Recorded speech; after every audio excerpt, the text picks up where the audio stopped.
Terima kasih Bapak Kapolri atas kesempatan dan waktu. Selamat siang Bapak dan Ibu sekalian.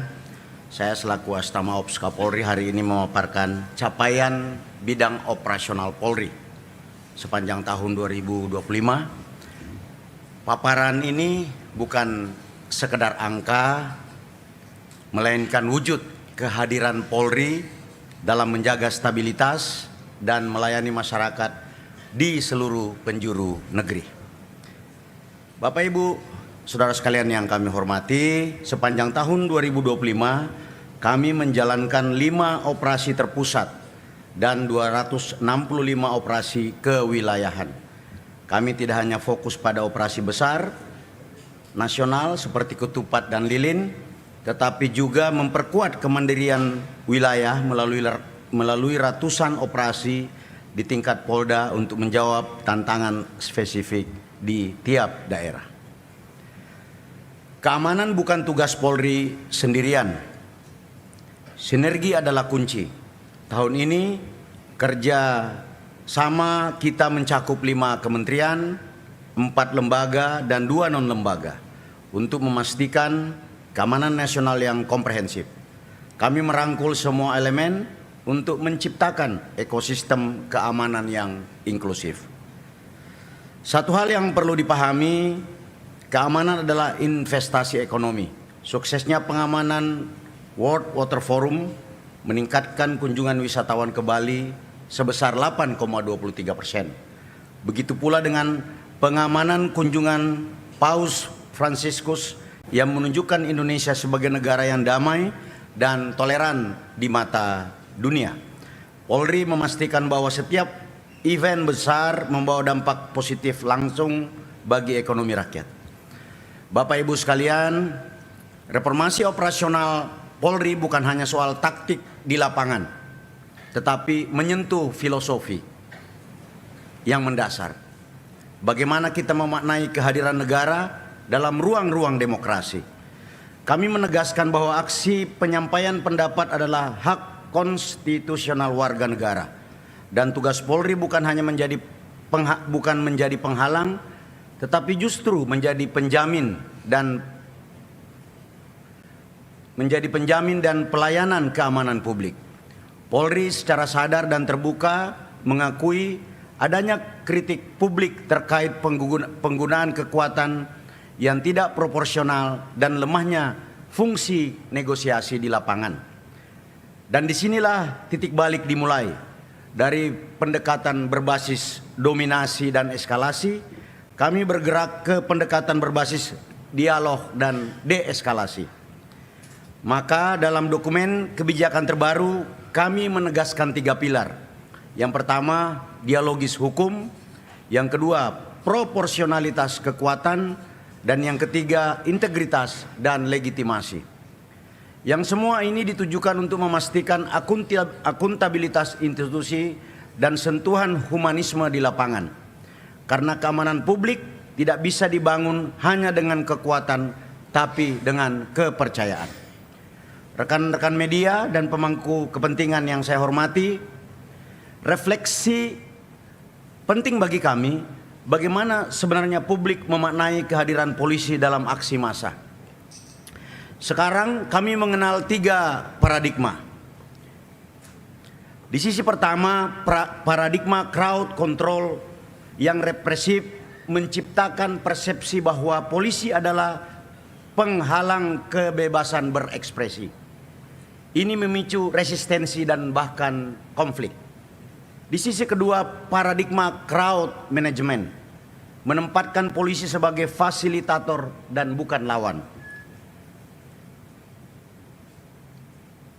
Tapi yang ingin di sisi kedua adalah paradigma crowd management yang kami sampaikan tadi.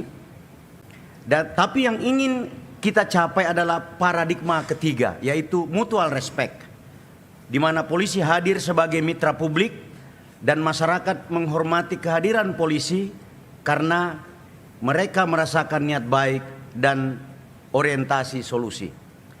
Inilah arah baru bahwa pengamanan aksi tidak boleh hanya dilihat dari jumlah pasukan, tapi dari kualitas interaksi antara polisi dan masyarakat. Inilah pendekatan yang lebih manusiawi, berorientasi ke depan. Bapak Ibu hadirin sekalian yang kami hormati, tidak ada transformasi yang otentik tanpa keberanian untuk mengakui kritik. Kami melakukan review terhadap aspek penguatan, bukan untuk menunjukkan kelemahan, tapi menunjukkan kemauan kami untuk memperbaiki diri. Ada 4 masalah inti yang selama ini menjadi sorotan publik. Yang pertama, paradigma reaktif. Yang kedua, ketidaksesuaian proporsionalitas kekuatan. Yang ketiga, krisis kepercayaan akibat oknum. Dan keempat, minimnya pendekatan deeskalasi. Dan terhadap keempat isu itu, Polri telah mengambil langkah konkret, mulai dari revisi doktrin, pembaruan SOP pengamanan aksi, pelibatan negosiator sebagai first responder, sampai penguatan fungsi humas dan pengawasan internal. Perubahan ini tidak bersifat kosmetik, tetapi menyentuh hal yang fundamental, yakni bagaimana Polri kembali menjadi milik rakyat dan bekerja dengan mandat moral untuk menjamin keselamatan dan martabat warga. Karena sejatinya tugas Polri bukan hanya menegakkan hukum, tapi menegakkan kepercayaan publik.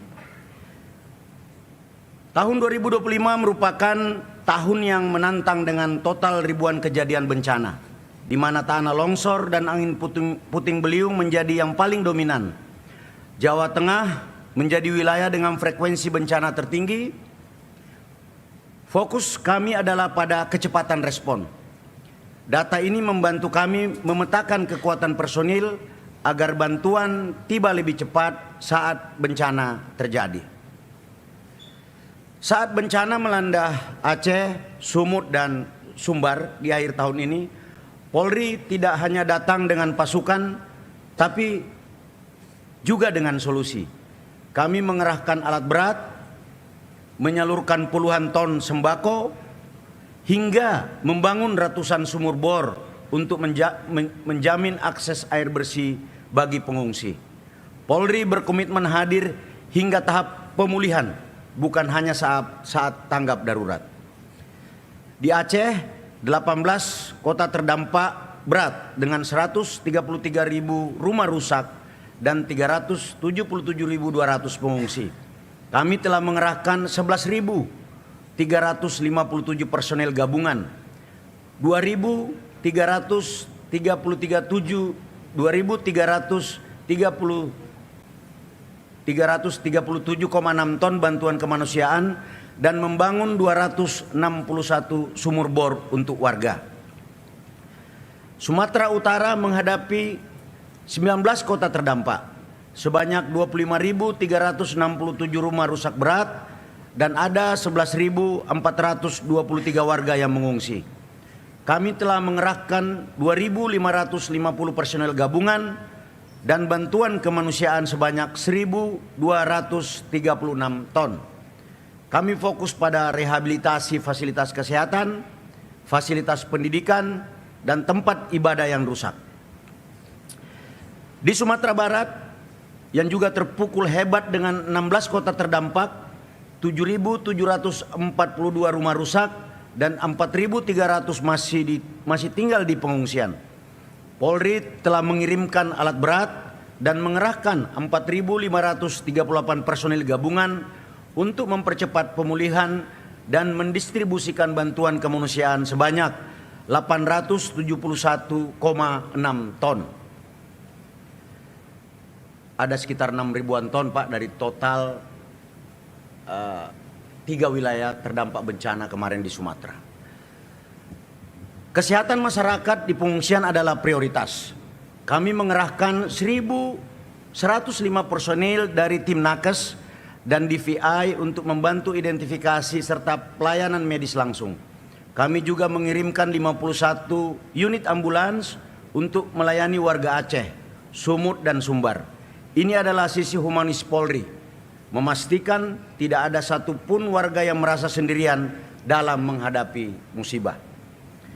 Tim pelayanan kesehatan kami bekerja 24 jam. Personil medis telah memberikan pelayanan kesehatan gratis kepada 37.867 warga masyarakat di posko-posko bencana Aceh, Sumut, dan Sumbar. Salah satu inovasi penting tahun ini adalah penggunaan teknologi Starlink. Di lokasi yang terisolasi, komunikasi sangat krusial.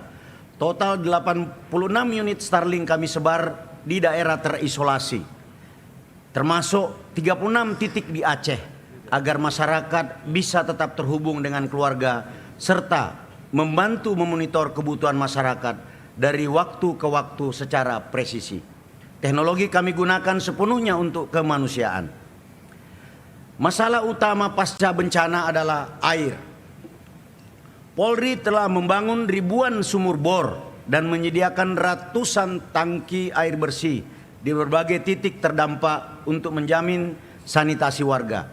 Kami juga mengerahkan 33 unit kendaraan dapur lapangan yang mampu menyediakan ribuan porsi makanan hangat setiap hari untuk para pengungsi. Untuk memperkuat pengamanan dan evakuasi, kami menambah 1.490 pasukan siaga bencana BRIMOB ke wilayah-wilayah krisis bencana. Selain penanganan bencana, Polri juga berkomitmen pada pelestarian lingkungan. Tahun ini terjadi 5.966 kasus karhutla dengan konsentrasi tertinggi di Riau, Kalbar, dan Kaltim. Penegakan hukum dan pencegahan terus kami masifkan, strategi mitigasi semakin solid untuk meminimalkan luas lahan yang terbakar. Bapak Ibu hadirin sekalian yang kami hormati, BRIMOB adalah tumpuan kami dalam situasi risiko tinggi. Sebagai pembanding tahun lalu, BRIMOB mengerahkan 4.085 personil untuk mendukung berbagai operasi besar.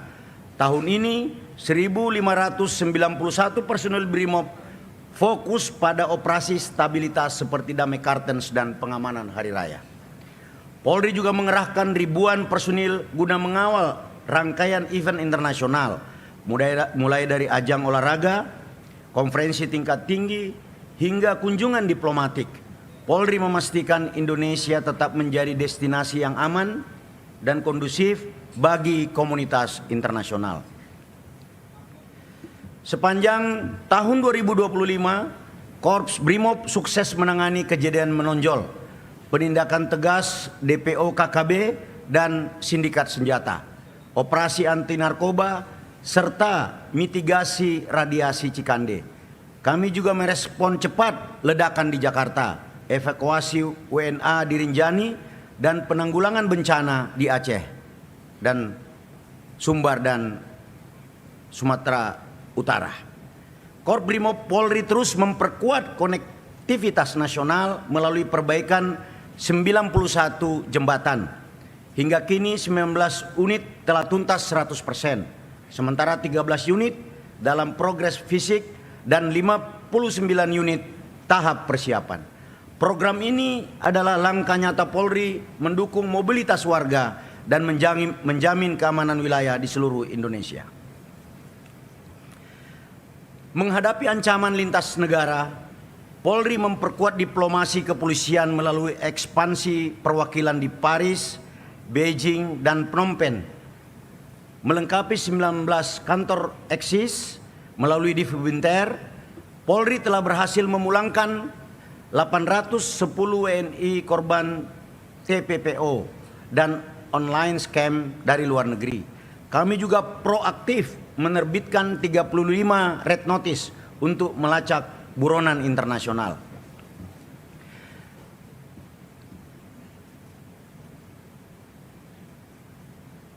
Bapak Ibu sekalian yang kami hormati, sebanyak 1.100 personil telah mengikuti diklat di luar negeri untuk meningkatkan kompetensi menghadapi kejahatan modern, serta terdapat 45 perjanjian internasional aktif yang memperkuat posisi Polri dalam kerjasama global.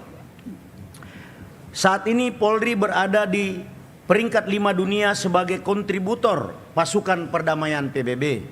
Kami bahkan tengah menjajaki keterlibatan dalam International Stabilization Force untuk misi perdamaian di Gaza dan mendukung kapasitas kepolisian Palestina.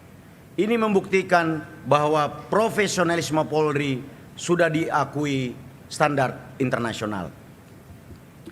Inti dari keamanan adalah pencegahan.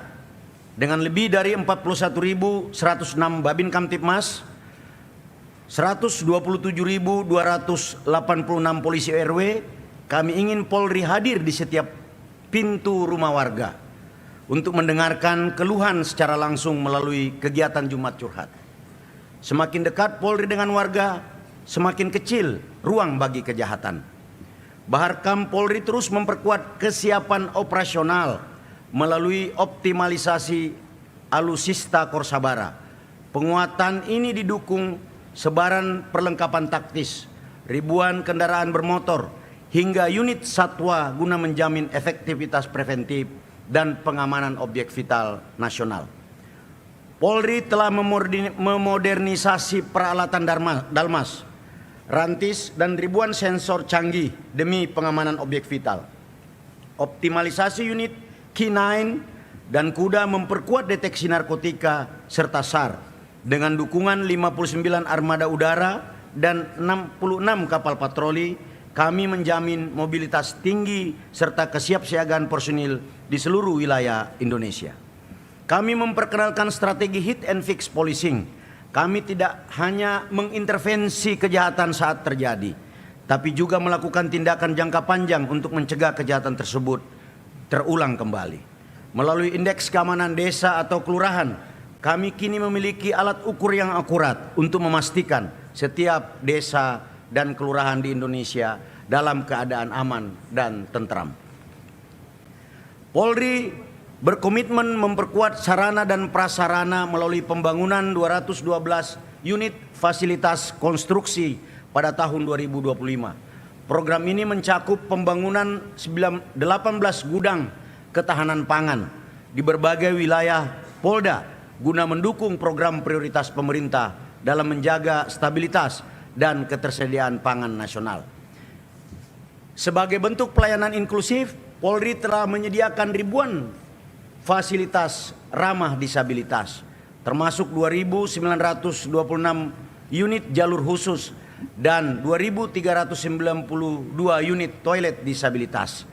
Tersedia pula 2.404 unit ruang ramah anak serta 2.221 unit ruang ibu menyusui guna memastikan kenyamanan seluruh lapisan masyarakat di lingkungan Polri.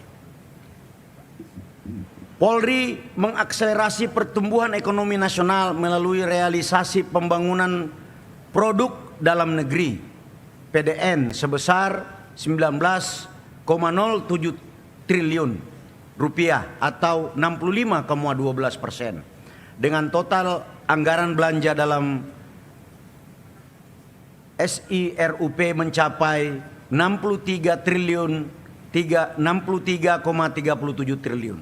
Polri konsisten mengedepankan digitalisasi pengadaan melalui platform e-katalog sesuai arahan Bapak Kapolri. Bapak Ibu hadirin yang sekalian yang kami hormati, logistik Polri mencatatkan prestasi gemilang melalui raihan opini WTP 12 kali berturut-turut.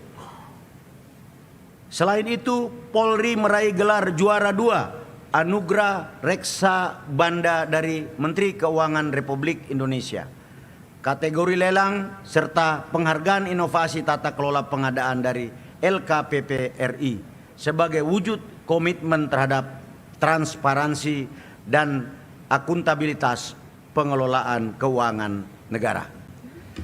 Bapak Ibu hadirin sekalian yang kami hormati, jika kita tarik benang merah dari seluruh paparan ini, maka salah satu kesimpulan besar yang ingin saya sampaikan adalah operasional Polri hari ini tidak lagi diukur dari seberapa keras kami bergerak, tetapi seberapa tepat kami hadir. Transformasi Polri di bidang operasional sedang dan akan terus kami arahkan pada 3 fondasi yang sangat mendasar, yaitu kebutuhan nyata masyarakat. Yang pertama, frontliner dan visible police. Masyarakat menilai Polri dari pengalaman langsung mereka bertemu anggota di lapangan di layanan 110, saat patroli, di pasar, di jalan, di polsek, di titik keramaian, di kampung-kampung, dan di saat mereka butuh bantuan cepat. Karena itu fokus kami adalah memastikan bahwa polisi yang pertama hadir adalah polisi yang sigap, beretika, komunikatif, dan solutif untuk membantu, bukan memperumit. Kedua, crowd management yang modern dan beradab. Kerumunan adalah realitas demokrasi dan kehidupan sosial. Tantangan Polri bukan membubarkan kerumunan, tetapi mengelola dinamika manusia di dalamnya. Pendekatan yang kami dorong adalah pengelolaan berbasis niat massa, dialog, dan deeskalasi, bukan semata kontrol fisik. Polisi harus membedakan antara ekspresi damai yang perlu difasilitasi dan mana ancaman yang harus ditangani secara presisi. Disinilah profesionalisme dan kematangan Polri diuji. Ketiga, policing in disasters. Pemolisian dalam bencana. Bencana tidak menunggu kesiapan kita. Karena itu Polri tidak boleh hadir terlambat, apalagi setengah-setengah. Policing in disasters berarti hadir sejak awal, bertahan sampai pemulihan, dan bekerja lintas sektor dengan empati dan disiplin manajemen. Di Aceh, Sumut, dan Sumbar kita belajar bahwa logistik besar tanpa kendali lapangan hanya menjadi angka. Yang dibutuhkan masyarakat adalah kehadiran yang terkoordinasi, berkelanjutan, dan menyelesaikan masalah. Bapak Ibu hadirin sekalian yang kami hormati, seluruh capaian tadi kami sampaikan bukan tujuan akhir. Ini adalah modal kepercayaan yang harus dijaga dengan kerendahan hati. Kami menyadari bahwa transformasi tidak selalu berjalan mulus dan kritik publik adalah bagian dari proses pendewasaan institusi. Karena itu Stama Ops Polri membuka diri terhadap evaluasi, data, dan masukan. Namun dengan satu sikap yang tegas, setiap perubahan harus rasional, berbasis fakta lapangan, dan berpihak pada keselamatan serta martabat masyarakat. Kami terus berkomitmen untuk melakukan optimalisasi transformasi, berkomitmen menghadirkan Polri yang terus belajar, hadir cepat, dan bertindak lebih cepat. Terima kasih atas kepercayaan dan kritik dan dukungan seluruh masyarakat Indonesia sepanjang tahun ini. Tahun 2026 kami pandang dengan optimisme. Kami akan terus bekerja, terukur, dan bertanggung jawab. Wassalamualaikum warahmatullahi wabarakatuh. Salam presisi.